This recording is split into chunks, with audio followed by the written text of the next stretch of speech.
ധ്യാനിച്ചിരിക്കുന്ന ആളുകൾക്ക് അങ്ങനെ polio vaccine കൊടുക്കേണ്ട ആവശ്യമില്ല.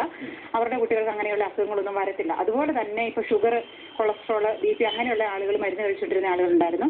അവരോട് പറഞ്ഞു നിങ്ങളിവിടെ ധ്യാനിച്ചിരുന്നാൽ മതി, മരുന്ന് ഉപേക്ഷിച്ചേക്കാൻ പറഞ്ഞു. അങ്ങനെ ആളുകൾ മരുന്ന് ഉപേക്ഷിക്കുകയും ഷുഗർ ഹൈ ആവുകയും ഹോസ്പിറ്റലിൽ അഡ്മിറ്റ് ആയിട്ട് ഇൻസുലിനൊക്കെ എടുത്ത് ഷുഗർ കുറച്ച് ഇപ്പം വീടുകളിൽ വന്ന് റെസ്റ്റ് ചെയ്ത് ഇരിക്കുന്ന ആളുകളുണ്ട്. യോഗ നടത്തുന്നതായിട്ട് ഞങ്ങൾക്ക് തോന്നിയിട്ടില്ല. ഞങ്ങളവിടെ പോയി കണ്ടു. പക്ഷെ അവിടെ ഒരു യോഗ എന്ന് പറയുന്നത് അല്ല, ഇവിടെ പ്രാർത്ഥനയായിട്ടും ശബ്ദത്തോടു കൂടി പ്രാർത്ഥന നടത്തി അങ്ങനെ ഒരു രീതിയാണ്. അത് ഏത് വിശ്വാസത്തിന്റെ പേരിലാണെന്നും നമുക്ക് മനസ്സിലാവുന്നില്ല.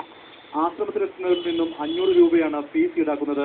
പഞ്ചായത്ത് റോഡിന് കുറുകെ ആശ്രമത്തിന്റെ കമാനവും സർക്കാർ ഭൂമി കയ്യേറി താൽക്കാലിക വെയിറ്റിംഗ് ഷെഡും ഇയാൾ പണിതിട്ടുണ്ട്. സ്ത്രീകളെ ലക്ഷ്യമിട്ടുള്ള നാരി പൂജയാണ് ഗുരുജിയുടെ സ്പെഷ്യൽ. ഗുരുജിയുടെ കാല് കഴുകുന്ന വെള്ളം സ്ത്രീകൾ കുടിക്കണമെന്നും നിബന്ധനയുണ്ട്. ഇയാളെക്കുറിച്ച് കൂടുതൽ അന്വേഷണം വേണമെന്നാണ് നാട്ടുകാരുടെ ആവശ്യം.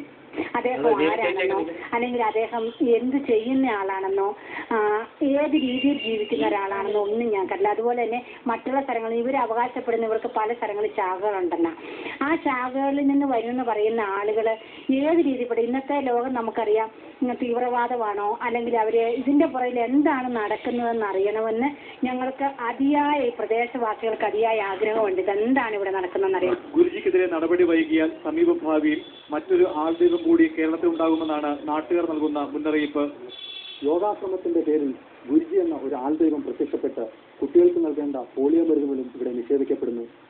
ഇതിനെതിരെ പ്രതികരിക്കേണ്ടത് അത്യാവശ്യമായിരിക്കുകയാണ്. ഉപ്പുവിൽ നിന്നും ക്യാമറാമാൻ തൻസിനൊപ്പം GS സൂര്യ ന്യൂസ്.